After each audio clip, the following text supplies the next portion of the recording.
د بریالیتوب تور کوچنی کتاب د روبین شرما اثر دی. ژباړی میر احمد یاد کړی او زه حکمت آریان یې درته وړاندې کوم.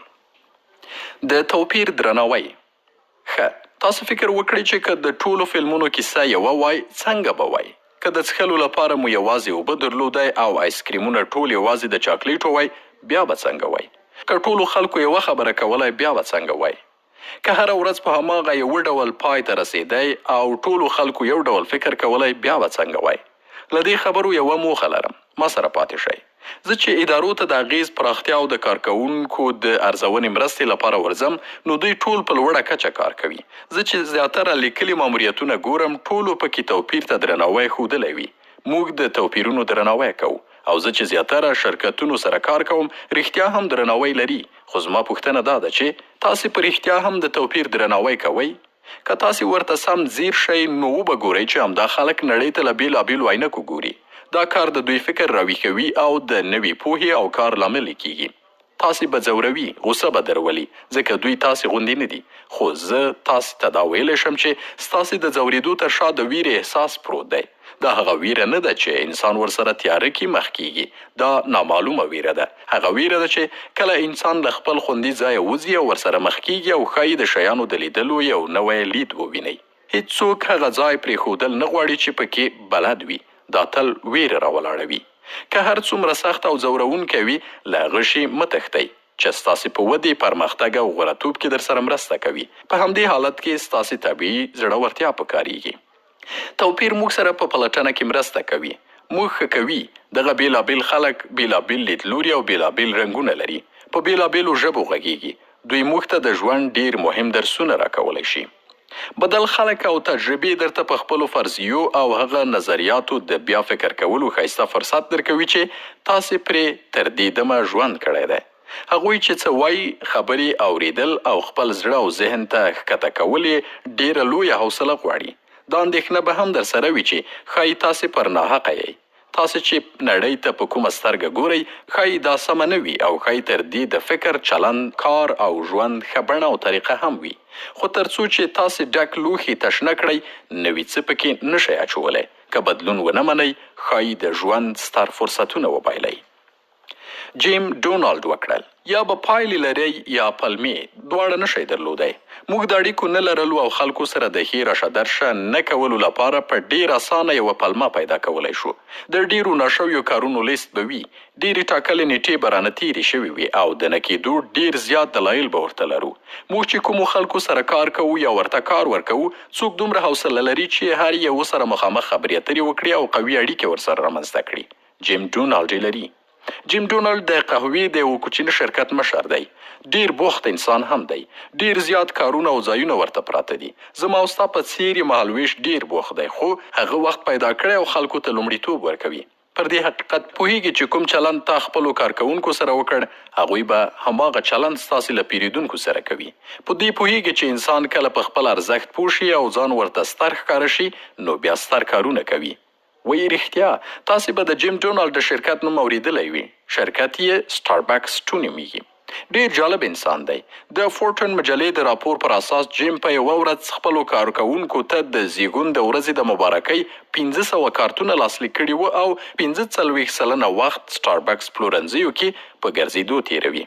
دا سړی چې پلورنځیو ته ورشي نو څه کوي؟ څنګه چې ورسیږي سمدستي مټې رابډ وهي او خپلو کارکوونکو سره اوږه په اوږه کار پیل کړي. خپلو خلکو سره په خبرو شي، خلکو ته پیغام رسوي او خپل ارمان او لرلید ورته وایي. کلتور جوړوي او خپلو همکارانو ته غوره او ځانګړی احساس ورکوي. خلکو ته ارزښت ورکوي او هغوی سره په بریالیتوب کې مرسته کوي. د ایزي په څېر رهبري وکړئ. اسیادور شارپ په 1961 کال کې د فور سیزنز په نوم یو شرکت ساز کړ چې یو هوټل یې درلود. ټولې معاملې یوازې په یوه قول ورکولو ورکړې. رښتیا یې ویل او په خپله خبره ودرېد. ستر کارونه یې وکړل او ستر ارزښتونه یې وړاندې کړل. ښه کارونه هغو سره کیږي چې په خپله ښه کارونه کوي. دا خبره یاد ساتئ.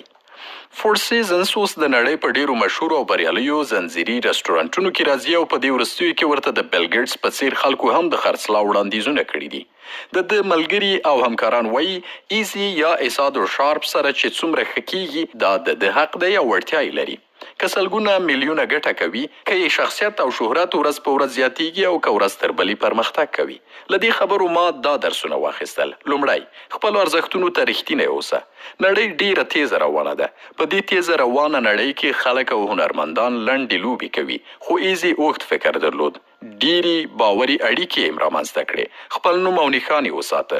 لږ کار یې وکړ او ډیر څه یې ترلاسه کړل. په دې کیسه کې نه و چې نور څنګه دي او اخلاقي دي که غیر اخلاقي، یوازې خپل ځان سره رښتینی پاتې شو. دوم، کوچني شیان د لوی لامل کیږي. د ایزي ارمان کوچنی پیل شو، خو هره ورځ یې وپاله. هره ورځ کوچني کوچني پرمختګونه د وخت په تیریدو ډیر لوی پایلې راوړي. دا یاد ساتئ چې بری د ورځې په 1% ګټې ترلاسه کیږي. نو تاسو چې همدا نن هر څه کوئ، ایزي پکې خپله الګو یا ماډل کړئ. رهبري همدا ده چې خپل اوسنی حالت بدل کړئ او خپل ارماني حالت ته حرکت ورکړئ. په دې حالت کې دا مهمه نه ده چې ستاسې موفقیت څومره لوړ دی، بلکې مهمه دا ده چې ستاسې ژمنتیا څومره ژوره ده. کار ختموئ، خبرې نه، عمل غږیږي. هر څه چې پیلوئ مهمه دا ده چې د لومړي ګام اخیستو زړه ولرئ. تر څو چې تاسې بدلون رانوړئ، بدلون نه راځي. خو که چیرې تاسې یو کار پیل کړئ او ختم یې نه کړئ، نو څه فایده؟ رهبري او غوړتوب د هغو نصیب کیږي چې کارونه تعقیبوي، هغه چې تر اخیره شیبه پورې ورته ولاړ وي، هغه چې تر څو یې یوه پروژه تعقیب یا فکر ښه ښایسته عملي کړی نه وي، تر هغې پرې په کلکه ولاړ وي. نو همدا اوس همدلته د خپل زړه تل ته ښکته شئ او هماغه ځایه دا هوډ وکړئ چې کوم مهم کارونه مو پیل کړي هغه به پای ته رسوئ. لومړی ګام هر څوک اخیستی شي، خو تکړه هغو دي چې په دې لاره تر زر ګام پورې مخته لاړ شي. کارلی یې کولی شي. تاسې پوهیږئ، زه پر دې کلک باور لرم چې هر لوی ارمان لومړی کوچنی پیل کیږي او تر څو چې تاسې روان نشئ، هیڅ شی نه بدلیږي. تاسې د ایچ پی شرکت د پخواني اجرایوي رئیس کارلی فیورینا په اړه ولولئ. هغه په خپل کتاب سخي پریکړې کې وایي چې لومړی مې په هیول پکرډ شرکت کې د ټایپیسټې په توګه کار پیل کړ، خو تل مې غوښتل چې ستر او ښه ځای ته ورسیږم. یو ستر نظر یې دا دی، په بلې دندې فکر مه کوئ. اوس چې کومه دنده کې یې، په همدې کې ښه کار وکړئ. له هر چا چې څه زده کولی شئ، زده یې کړئ. د هرې دندې په فرصتونو فکر وکړئ، په محدودیتونو یې مه کوئ. موږ دا نصیحت یو څو ځل لوستی شو چې سم پرې پوه شو او ذهن کې مو کیني، ځکه ډیر ښه دی. نه رښتیا، ډیر زیات ښه دی. دا خبره ډیر اسانه ده چې موږ په ټولګي کې یو کس ته ووایو ته چې د کومې نمرې لپاره خواري کوي، هغې ته چې ورسیږي نو په ټولګي کې به تر ټولو غوره یې. ډیر اسانه ده چې موږ یو کس ته ووایو چې ته چې د کوم بس یا لقب لپاره غوراوی کوي، که یې ترلاسه کړې نو راڅرګند به شي او خلک به دې وپېژني.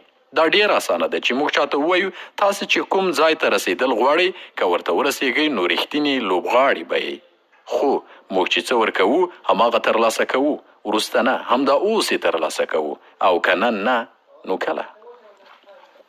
ارمان مو څوک وباسي؟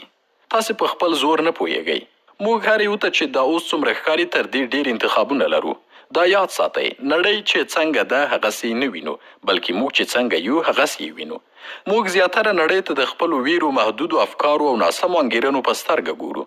دا ډیره مهمه خبره ده. که تاسې د خپلو ویرو خواته قدم واخلئ نو پوه به شئ چې سرابونه وو او دا سرابونه تاسې په خپل اساس کړي وو چې تاسې یې کوچني ساتلی. که تاسې په خپلو محدودو افکارو او باورونو فکر وکړئ نو پوه به شئ چې دا حقیقت نه دی، بلکې دا هغه افکار دي چې تاسې له خپلو ګرد چاپېره خلکو اخیستي دي. که پر خپلو انګیرنو فکر وکړئ نو وبه ګورئ چې زیاتره یې ستاسې د خپل خیال زیږنده نه دي. نه، دا رښتیا نه دي، بیخي نه دي. موږ چې له کومو شیانو ویریږو زیاتره یې نه رښتیا کیږي. په دې باید فکر وشي. نن درته د جیمز آلن یوه خبره کوم چې کلونه مخکې په خپل کتاب کې کړې وه. دا به در سره خپلو ارمانونو او د ژوند ښایسته فرصتونو ته رسیدو کې مرسته وکړي. په اوس وخت کې چې اروا سره تړلي څومره حقیقتونه راښکاره شوي دي، یو به یې هم دومره ګټور، رښتینی او باوري نه وي لکه دا چې تاسې د خپلو افکارو بادار یئ، د خپل کرکټر سازونکي او د خپل حالت، چاپیریال او برخلیک ټاکونکي. بریا او ساده توب. د ګوګل د بنسټګر دا خبره مې ډیره خوښه شوه چې ویل یې بریا په ساده توب کې ده. زه وایم تاسې پر دې خبرې لږ ژور فکر وکړئ. ډېره قوي خبره یې کړې ده. د سادهتوب له لارې بریالیتوب ښه نظر دی. زیاتره خلک په کاروبارونو او شخصي ژوند کې ډېر پیچلی پرمختګ کوي. ډېر کارونه، ډېرې پروژې، ډېر تولیدات، ډېرې ناستې او جلسې، ډېر مالونه او ډېرې موخې. خو زه تاسې ته وایم ښه دا ده چې اپوټه یعنې برعکس کار وکړئ. دوی هڅه کوي چې د خپل کاروبار جوړښت راټول او ډیر متمرکز کړي. دوی لږ هوښیار کارونه کوي. دوی ډیر متمرکز او ډیر راټول وي. دوی هڅه نه کوي چې هر چا لپاره هر څه شي، ځکه دوی واقعا په سادهتوب کې ژوند کوي. له نورو یې زده کړئ. یوه ډیره ساده خبره کې لوی درس پروت دی. هر څوک چې ستاسې ژوند ته راځي په داسې څه پوهیږي چې تاسې پرې نه پوهیږئ. که لوړو څوکو ته رسیدل غواړئ نو له نورو خلکو پوهې، نظریاتو او تجربو ته ورښکته کېدو یو فرصت هم مه بایلئ، ځکه موږ واقعا په خپلو خبرو اترو بدلیږو. د پیټر ډراګر په څیر شئ. په پیټر ډراګر کې مې دا کار خوښیږي چې د ښو مفکورو ورکولو ترڅنګ ښه نظریات هم وړاندې کوي. مفکوره په خپله دومره ډیر ارزښت نه لري. موږ ټولو ته ښې مفکورې راځي، خو که ځان لوړو څوکو ته رسوئ نو دې یو بل شي ته هم اړتیا لرئ، او هغه نظر دی. ډیر ښه نظر ته اړتیا ده. مثلا دا چې یا ښه واخله یا مه اخله. دا ساده ښکاري، خو که چیرې تلته ورښکته شئ نو دا انقلابي جمله ده. که تاسې یوې برخې کې پرمختګ کول غواړئ نو یوازینۍ لار یې دا ده چې څه کوئ په نړۍ کې تر ټولو ښه وکړئ. زیاتره کاروبارونه او خلک په ډیرو کارونو بوخت دي، خو په دې تمرکز ترې هیر دی چې تمرکز مو مهارت او استادۍ ته رسوي. که تاسې چیرې یو څو شیان یا لوی شی راواخلئ، تمرکز پرې وکړئ او پاتې وخت مو هماغه برخه په تخصص تیر کړئ نو ډیر لوړ ځای ته پکې رسیدلی شئ. یا ښه واخلئ یا مه اخلئ. په کوم میدان کې چې ګټه نه شئ کولی هلته ولې لوبیږئ؟ هسې خپل وخت ولې ضایع کوئ؟ د دې پر ځای خپل ځای ولټوئ. لومړی هغه برخې وپېژنئ چې تاسې پکې ښه یئ او بیا هغه برخې ته د ورتګ قوي هوډ وکړئ. هلته به ډیرې لاسته راوړنې ولرئ.